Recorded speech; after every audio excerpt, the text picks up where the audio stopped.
బఠానీ పాలాకు చేస్తున్నానండి.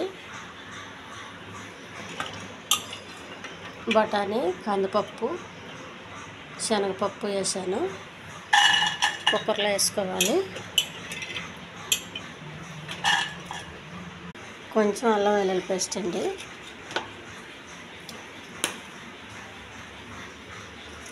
కొద్దిగా పసుపు, కొద్దిగా ఉప్పు, కొంచెం కారం, పాలాకు,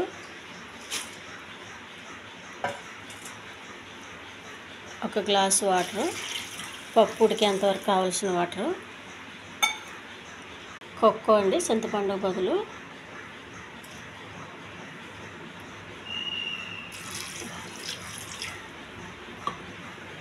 కుక్కర్ మూత పెట్టేయాలి.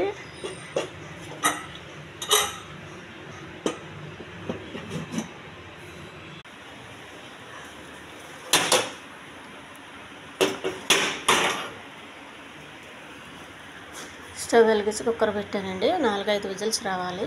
తాలింపు రెడీ చేసుకోవాలండి. కొద్దిగా ఆయిల్, కొంచెం జీలకర్ర,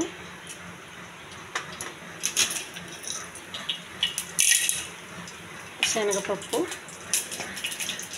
కొన్ని ఆవాలు, కరివేపాకు,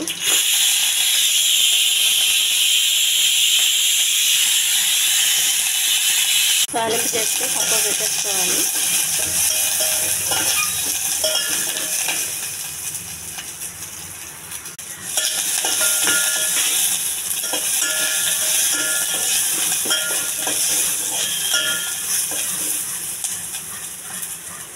ఉల్లిపాయ బాగా వేగాలండి, కొంచెం దోరగా, మరి మాడిపోవద్దు.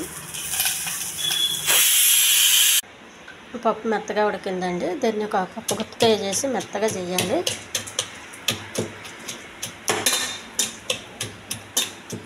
దీన్ని ఒక్క ముక్కనే చేయాలండి, పూర్తిగా మెత్తగా చేయకూడదు. మెత్తగా చేస్తే బాగోదు. కొక్కో కూడా మెత్తగా చేసేయాలి. ఇందులో కొక్కో వేసాం కాబట్టి ఏమీ వేయకండి. చింతపండు కానీ టమాటా కానీ వేయొద్దు, పులుపు అయిపోద్ది. పప్పు మెత్తగా అయిపోయిందండి. ఇవి పప్పులో వచ్చిన వాటర్ కొంచెం పలచగా ఉండడం కోసం వేసుకోవాలి మనకు కావలసినంత. చేసి పెట్టుకున్న తాలింపు ఉంది కదండి, ఈ పప్పు ఇందులో వేసేయాలి.